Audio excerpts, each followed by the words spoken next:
뉴스의 새로운 기준. 김종대 뉴스업.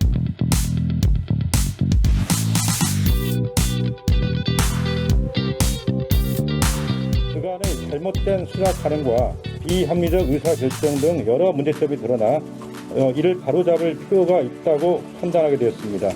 이에 따라 법무부 장관은 검찰총장 권한 대행에게 다음과 같이 지휘하게 되었습니다. 대검찰청 부장회의를 개최하여 김아무개의 혐의 유무 그리고 기소 가능성을 심의하기 바랍니다.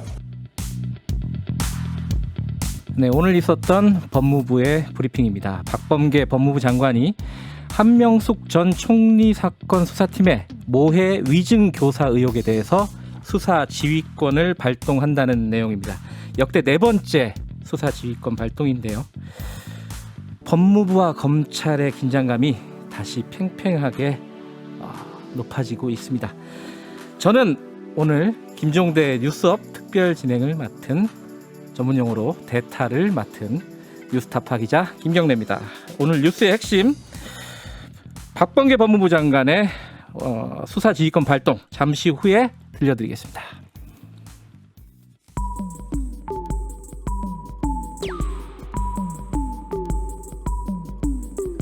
나쁜 일은 일어나기 마련. 좋은 일이 일어나려면 정신줄 번쩍. 병들지 않은 건강한 뉴스, 건강한 대화. 옥내 좋은 것 뉴스 생로 병사의 비밀.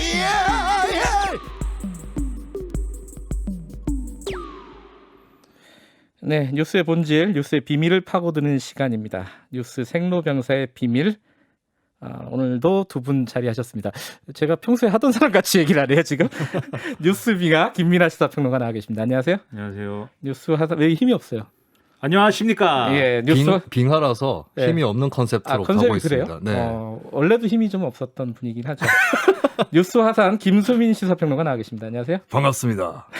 화산이기 때문에 저는 이렇게- 힘이 있는 컨셉트로 억지로 이렇게- 해야 됩니다. 이렇게 앉아 있으니까 고향에 온 것 같아요. 그죠? 예, 우리 셋이 방송했던 적이 있었던 것 같아요, 그죠? 여기서는 아니었지만 네. 있었고 다른 타 방송사에서 네. 셋이서 그 음악 얘기하고 그랬었어요.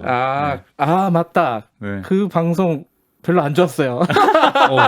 정치자들 반응은 좋았었던 것 같은데 그렇군요. 저는 김경래 기자께서 방송을 접으시는 줄 알고 네. 와 이제 자리가 날 수도 있겠다 이런 기대를 가졌으나 이렇게 빨리 다시 돌아오실지는 몰랐어요. 오늘만 제가 대타로 진행을 하는데요. 네. 내일이 없습니다. 내일은 다른 분이 하시고. 그래서 원래 오늘만 사는 사람이 제일 무섭지 않습니까? 그래서 오늘 무슨 일이 벌어질지 네. 모르겠습니다. 청취자 여러분들도 계속 들어보세요. 아마 사고가 날 가능성이 굉장히 높습니다. 지금. 저희 둘도 오늘만 삽니다 항상. 네. 자, 이게 처음에 조금 심란했어요. 제가 제 인사도 드려야 되고 사건 얘기도 해야 되고 해가지고 좀 꼬였는데 한명숙 전 총리와 관련된 사건이죠. 검사의 모해 위증 교사 의혹이 있는데 여기에 대해서 검찰이 한번 덮었죠. 기소 안 하겠다 덮었었는데 오늘 법무부에서 박범계 장관이 수사 지휘권을 발동해서 다시 봐라 뭐 이랬던 것 같아요. 근데 제가 아까 다른 거 준비하느라고 못 들었거든요. 실제로 뭘 어떻게 하라는 거예요? 법무부 입장은? 네, 원래 이 코너는 이 뉴스의 네. 비밀은 뭐다 이렇게 얘기하고 시작을 하는데 그런 거였어요? 네, 이 뉴스의 비밀은 김경래에게 물어봐입니다. 왜냐하면 뉴스타파에서 김경래 기자가 이 사건을 많이 취재를 하고 또 이제 기사도 썼기 때문에. 하지만 오늘 일어난 사건은 잘 모르겠죠. 아무래도. 몰라요. 예. 그래서 오늘 무슨 수사지휘권을 어떤 내용으로 발동했는지 설명을 드리겠습니다. 예. 박범계 법무부 장관이 이제 한명숙 전 국무총리 사건 수사팀의 모해 위증 교사 의혹 민원 사건과 관련해 대검찰청 부장회의를 열어서 기소 가능성을 이 공소시효 만료일인 22일까지 재심의하라는 취지로 수사 지휘를 한 겁니다.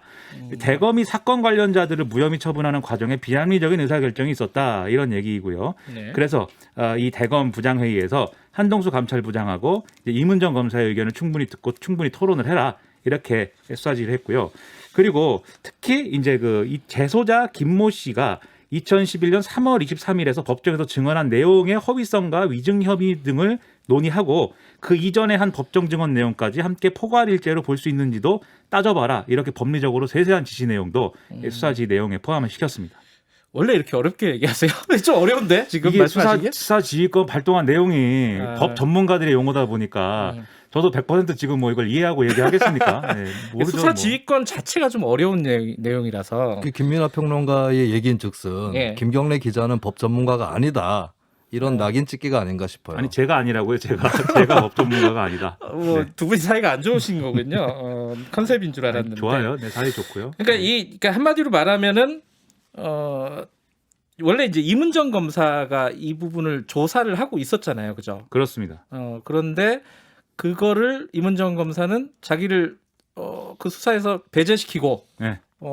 그 감찰 3과에서 자기를 빼고 알아서 결정해가지고 불기소 처리를 하겠다 이렇게 해버렸다고 주장을 했었잖아요, 그죠? 그렇습니다. 그럼- 이게 애초에는 이제 임문정 검사가 이거 민원건에 대해서 네. 조사를 이제 하는 과정에서 사실은 대검이 여기에 대해서 이 권한을 줬어야 된다는 거예요. 검사 직무대리 근무명령을 내줬어야 되는데 네. 법무부 입장에서는 네. 그걸 해주지 않아서 법무부가 이문정 검사에게 서울중앙지검 검사를 발령을 내지 않았습니까? 예. 그래서 수사권을 갖추게 해줬는데 그렇게 하니까 대검에서 이 수사 책임자를 바꿨고 네. 그게 대검 상과장으로 바꿨고 이 조사에 참여하지 않았던 대검 연구관들하고 이제 모여가지고 회의를 거쳐서 이 사건은 무혐의 종결 처리하기로 했다라는 거예요. 그리고 그 과정은 비합리적인 의사결정이다라고 박봉계 장관은 본다는 것이고 이 비합리적인 의사결정의 얘기가 하나 더 있습니다. 이것은 이제 지난해 4월달에 네. 이 민원을 대검 감찰부로 갔다가 그다음에 그 감찰부에서 처리가 안 되고 인권 감독관실로 가고 뭐 이런 과정이 있었잖아요. 인권부로 네. 가고 뭐 이런 과정이 있었잖아요. 윤석열 검찰총장이 했던. 예. 그것도 이제 비합리적인 의사결정의 하나로 이제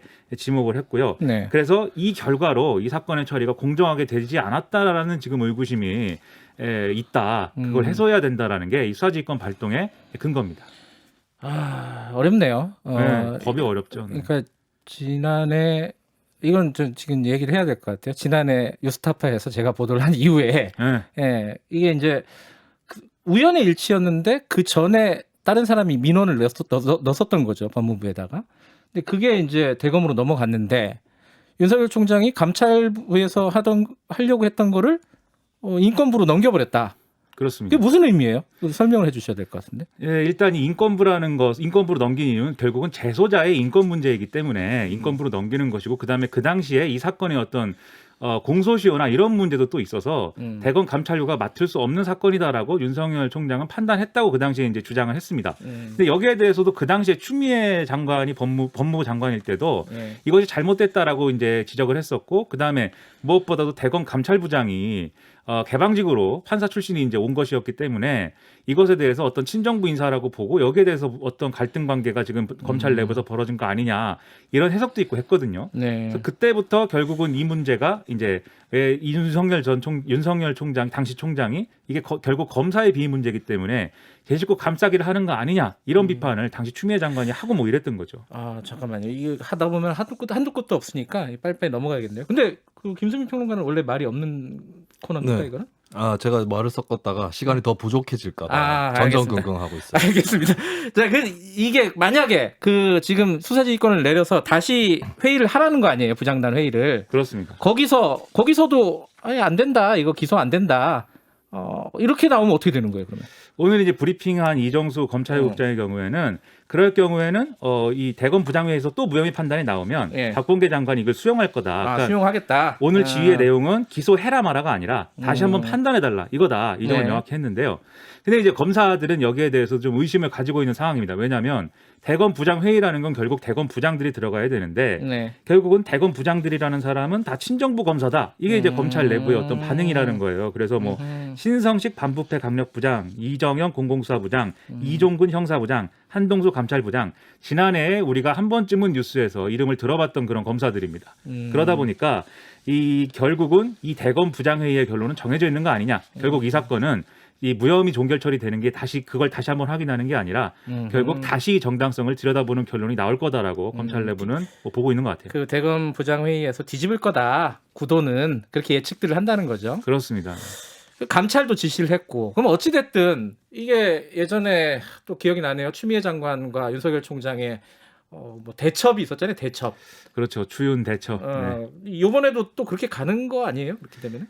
이게 지금 말씀하셨듯이 재심, 그러니까 이게 한명숙 전 총리의 재심 문제도 엮여 있고, 예. 그다음에 방금 뭐 감찰 지시한 거 있지 않습니까? 예. 그 감찰 지시의 내용은 결국 박범계 법무부 장관이 이 사건 기록을 다 보니까 네. 이 검찰이 사건 관계인에 대해서 인권 침해적인 수사를 하고, 그다음에 수용자에게 각종 편의를 제공하면서 반대급부로 정보원으로 이렇게 예. 뭔가 해줄 것을 요구를 하고, 그리고 사건 관계인 소환 조사를 불투명하게 하고 뭐 이런 것들이 있었다라고 자기는 봤다는 거거든요.